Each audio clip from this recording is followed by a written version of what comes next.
Good day, everyone. Before I start my report, let me first introduce myself.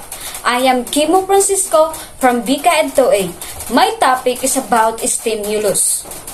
For learning objectives, learn about the process of creating dance or choreographer. Learn about the different types of stimulus and what to look for.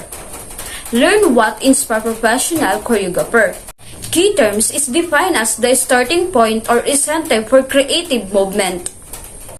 So, what is a stimulus in dance? A choreographer is a person who design and create dance pieces and performances. This work requires extensive dance training and a great deal of creativity and imagination.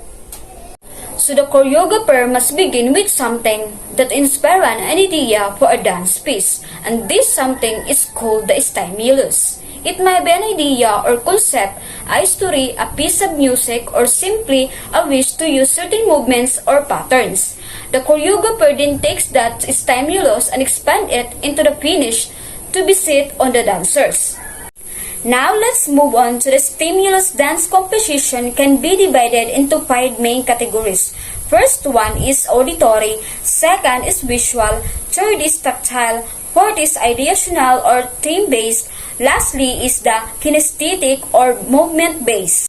So the first one is auditory. Music. Choreographer can be aware of a music and if it is complement or conflict with the dance idea, dictates mood, style, length, phrasing, and overall.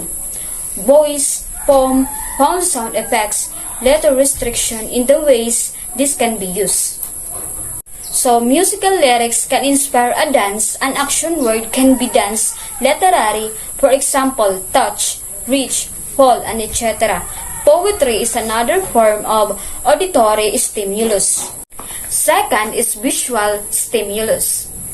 Pictures, sculptures, objects, patterns, shapes, and etc. Line, shape, rhyme, textures, colors, imagine as occasions provide more freedom for the dance choreographer, can be occupied by the stimulus or use the setting of the dance work. So dancer can create movement based upon the shape of an object or scene, whilst physical appearance, line, textures, and colors can also determine movement and the mode of the dance. Third is kinesthetic stimulus.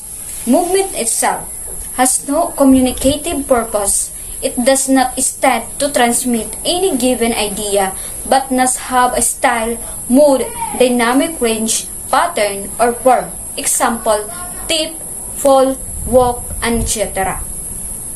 So, kinesthetic stimulus also include sport-style dance, which involve expressing movement from the sports through the medium of dance. The fourth is tactile stimulus. Feel a piece of materials, clothing, object, and etc. Produce kinesthetic response. Example, full skate may provoke swirling, turning, freely and flowing, and etc. So tactile stimulus is applied with voluntary movement. In passive touch, it is possibly applied to the skin.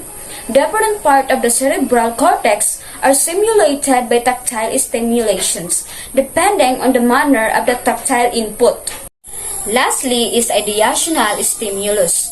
To convey an idea or unfold an story or an emotions, if it is a wide the choreographer range of choices is limited to movement that will suggest this.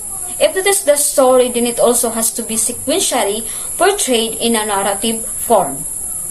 So, ideational stimulus is the movement that the dancers thus has an idea or meaning that is trying to convey to the audience.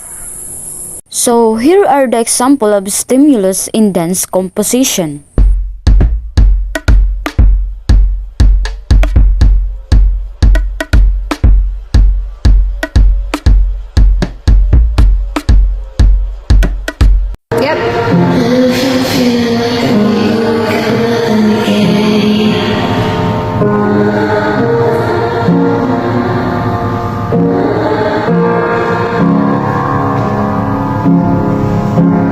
What if I never see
You're broken down and tired of living life on the merry-go-round, and you can't find a fighter, but I see it in you, so we gon' walk it out.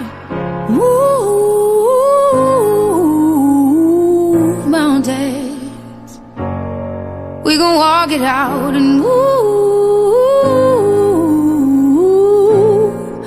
mountains. And I'll rise like the day. I'll rise up, I'll rise unafraid. I'll rise up, and I'll do it 1,000 times again. And I'll rise up, I like the waves. I'll rise up, in spite of the ache. I'll rise. My reflections about my topic is that to sum up the different types of stimulus, which are auditory or sounds, visual or sight, kinesthetic or feelings, tactile or touch, ideational or the brain's essential, are all important. If you are a dance choreographer, keep this in mind to make creating a dance easier and better. Of course, you must be a dancer in order to become dance choreographer. You must be at the very least have extensions understanding of dancing or priority experience as a dancer in order to ensure that a dance is good. A dance must convey the emotions of the song to the audience.